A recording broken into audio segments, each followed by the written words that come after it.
2 now, moving on to game 6. Anthony, I have it on good authority, you and the boys use a little pre-game cocktail that might have been suggested. Allegedly. Thank you, John. Well, Riz. it was either one of the games where we had, this is 25 minutes before our first pitch. We had Bill Murray on one side of the clubhouse and Vince Vaughn on the other side. In our clubhouse. And we're just sitting there, they're holding court, and I'm like, dude, this is real life, right?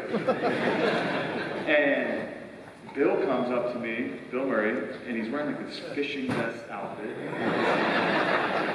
And he goes, hey, he's talking to Ducks, and I goes, here, take this.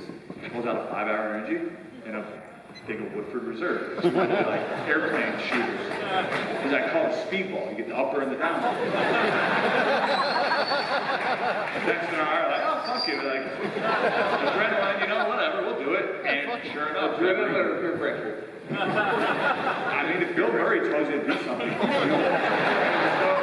called peer pressure. I don't care if you're in the World Series, you haven't won 108 years. Bill Murray walks in, he's a showstopper, right? So we did it, and I mean, it worked. Right? It continued to work. Yeah. Everything worked. Yeah. I remember the first time. In 2013, it was opening day, I believe, in Pittsburgh. And I remember looking over at Emilio Bonifacio pouring something into his coffee. He's like, Poppy, it's too cold. Poppy, it's too cold. That's the first time I think I ever saw someone have a little something in there, allegedly. But yeah, the speedball, man, that was magical. I guess the Bill Murray speedball worked because, well, this one was over before it started. Take a look, game 6.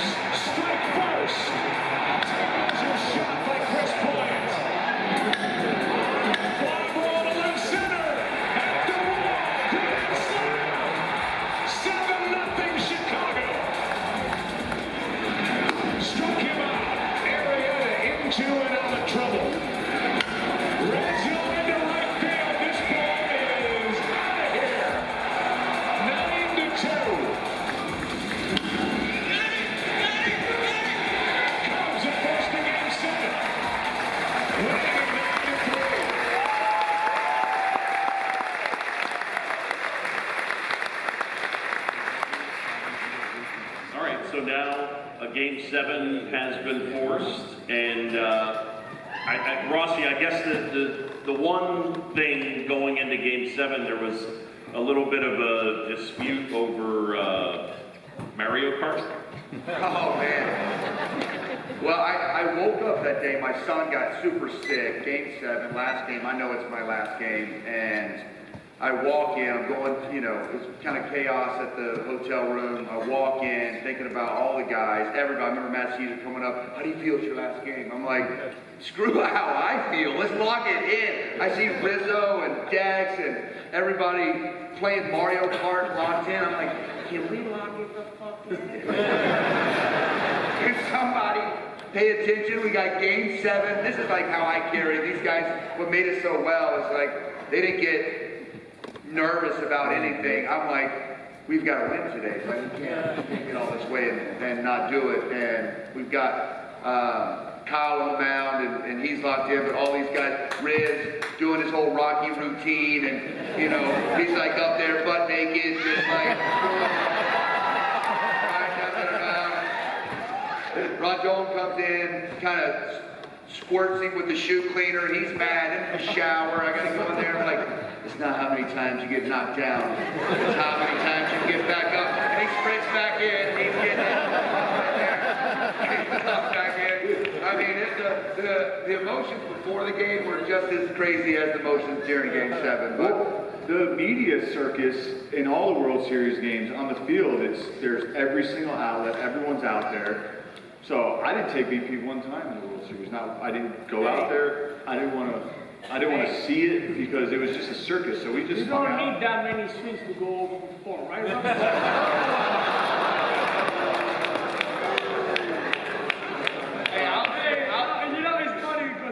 Joe actually said this the first year in 15. He's like, I don't believe in batting practice. We're gonna do optional hitting. If you wanna go hit, you go hit, because if you haven't figured it out by life, you ain't gonna figure it out. Hey, that's so true. So today, Rossi and I were driving to go golf, and you know, I'm working in player development now, and I say to Rossi, man, I see these kids just taking flips here, there, and there, and I say to the kids, I'm like, hey, you don't need that many swings to go over four, though. Like, That works. But it was to say the least, a lot of nerves early on for me personally, and I was playing the old grandpa, old salty guy was definitely an effect.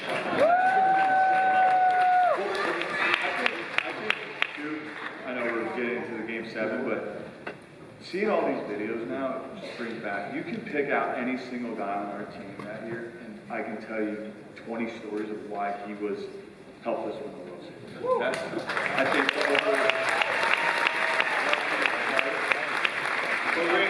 Riz, let's be honest. The Mario Kart was more intense than this. 100%. you cheated, you can't do that.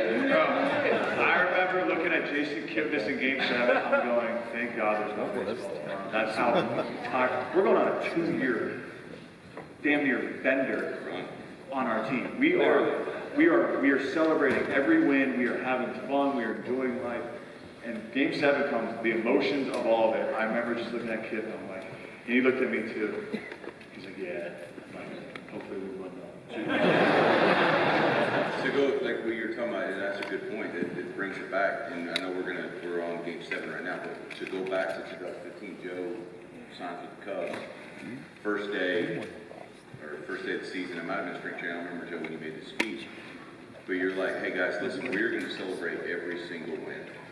We are going to make sure that these guys learn how to win and understand that how important it is to win day in and day out. Now, I'll tell you guys this, and we're in the trust tree right now. Coming from Boston, I was a little hesitant. Why, John? Well, to celebrate? Celebrate the wins. Oh no, I thought it was something to do with the chicken or something. No, we still had chicken. It was fine. No, like the courthouse, maybe that's all. Rossi was there. Like you're expected to win day in and day out, and if you don't win, it's.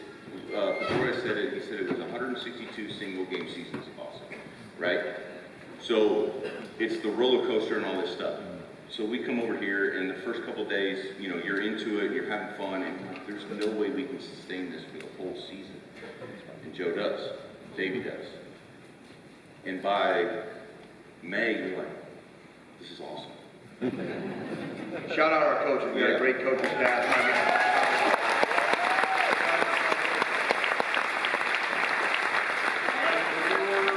Get into Game 7, want to say a special thanks to our friends at Corona here in the first row.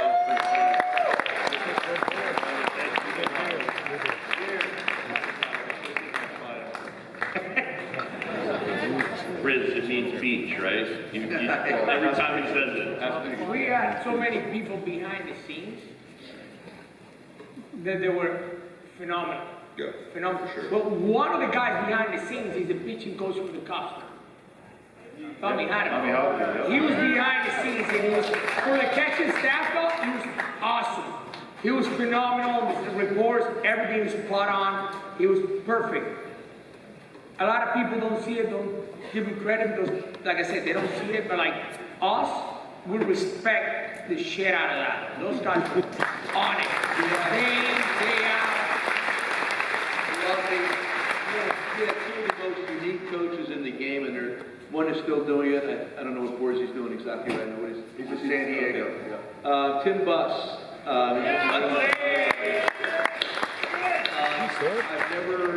I've never been around anybody like him, where he's able to get the team charged up on a day with all the different things that he would do. So creative. It was almost like a Tonight Show kind of thing, a night show of sorts. He was so creative, so funny, and everybody here respected him. And that's where a lot of this begins on a spring training. It's like spring training, 40 days of spring training. It's hot, you want to be there sometime. Bussy would start the day out all the time with something creatively different and new, and they would do it the entire season. I think, for me, he's one of the most important coaches in the game of baseball right now. I believe that. And if I were to do it ever again, he'd be one of the first guys I'd hire. Good luck.